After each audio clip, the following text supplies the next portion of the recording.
બોલું જોને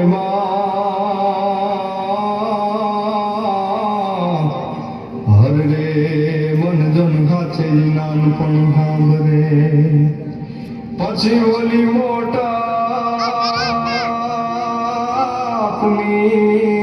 બધી મજા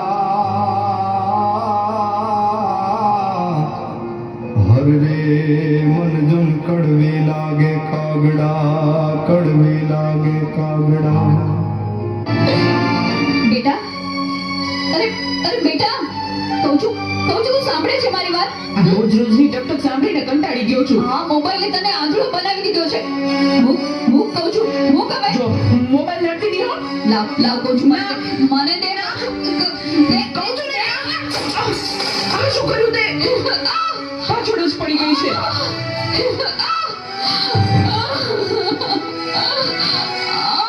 બોલાવતી નહીં હવે મને. હે ભગવાન શું કરું મારે આનું કઈ સમજાતું નથી. આજે ખરેખર આ સમસ્યા છે. મોબાઈલે માતા પિતા પ્રત્યેનો ભાવ સાવ ખલાસ કરી નાખ્યો છે. અરે શેઠ સાહેબ, તમે અમારા ઘરે? તું મને ઓળખે છે? મારા મમ્મી તમારે ત્યાં ઘરકામ કરે છે. એ સુશીલા એન્ડ કંપનીના માલિક ને. તમને તો આખું શહેર ઓળખે છે. તને ખબર છે બેટા સુશીલા કોણ છે અને હું આ સુશીલા કંપનીનો માલિક કેમ બન્યો?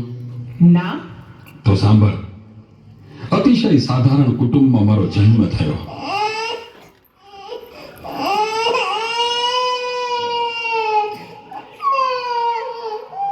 હતો હું સુતો પારણે પુત્ર નાનો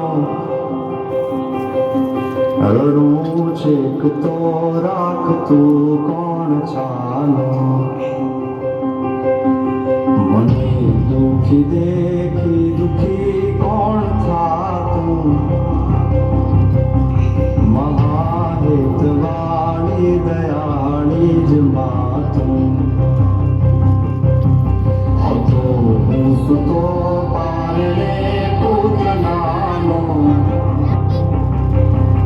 રડું છે તો રાખતો કોણ છાનો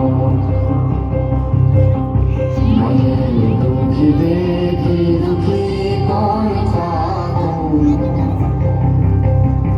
મહાહેતવાળી દયાળી જ માતું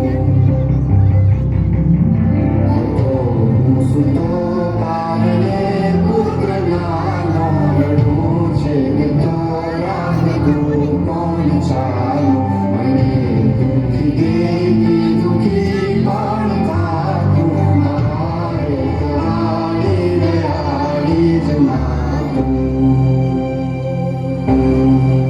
મારા બા અને બાપુજીએ ખૂબ મજૂરી કરી મને ભણાવી ગણાવીને લાયક બનાવ્યો. હું ખૂબ પૈસા કમાવા લાગ્યો. લગ્ન પછી જુદો રહેવા લાગ્યો અને મા બાપને ભૂલી ગયો. પણ કુદરતે મને થપાટ મારી. મારી બંને કિડની ફેલ થઈ.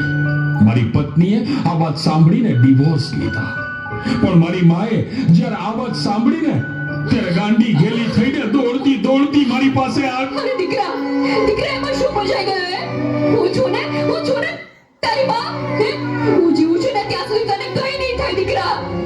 અરે ભગવાને મને તારા માટે જ તો આ બે કિડની આપી છે. ડોક્ટર સાહેબ તમે મારી આ બે કિડની કાઢી લ્યો પણ મારા દીકરાને કઈ ન થવું જોઈએ સાહેબ.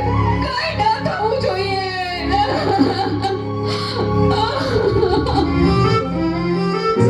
માથી મોટું કોઈ નહીં મળે ને હોય જગ દસ કે જગ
સુવાડે વિને પોડી પોતે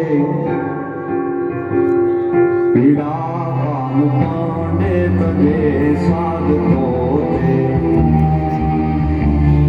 મને સુખ માટે કટું કોણ ખાતું મારે તવાની દયાળી જ માતું સુખામાં સુવાડે વિને પોડી પોતે પીડા પામ પાંડે તજે સાધ પોતે મને સુખ માટે કટું કોણ ખાતું મારે તવાની દયાળી જ માતું મારે તવાની દયાળી જ માતું મારે તવાની દયાળી જ માતું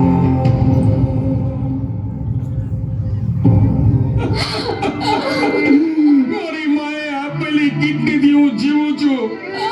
આજે ગમે તેવી મીટિંગ હોય ને મારી માનો ફોન આવે એટલે બધું સાઈડમાં મૂકી દઉં છું. તને ખબર છે તારી મમ્મીએ જેનું છેલ્લું ઘરેણું એનું મંગળસૂત્ર ગીવે રાખીને તારા બર્થડેમાં આ ફોન આપ્યો છે. અને તે આ ફોન માટે હડધૂત કરી તારી માને હડધૂત કરી. શું વાત કરો છો? મને નથી ખબર. મારી ભૂલ થઈ ગઈ, મને માફ કરો. જો બેટા ઘરે ભગવાન જેવી મમ્મીને હેરાન કરીશ ને તો મંદિરે ભગવાન પણ તને માફ નહીં કરે. એટલે તો તારે માફી જ માંગવી હોય ને તો તારી મમ્મીની માફી માંગ. Mummy sorry. આ ફોન પાછળ હું એટલો આંધળો થઈ ગયો હતો. મને માફ કરી દે મમ્મી. અરે એમાં શું બેટા ભૂલી જા એ બધું મારા દીકરા ભૂલી જા. જો હું પણ ભૂલી જાઉં છું હો. અરે મારા માટે તો મૂંગી કેટલું દુઃખ સહન કરતી રહી અને હું તને હેરાન કરતો રહ્યો. મને માફ કરી દે મમ્મી. આજે વચન આપું છું મમ્મી, મને સુખી કરવા તે તારા સુખોનો ત્યાગ કર્યો છે ને, હું દુનિયાના બધા સુખો તારા ચરણે ધરીશ.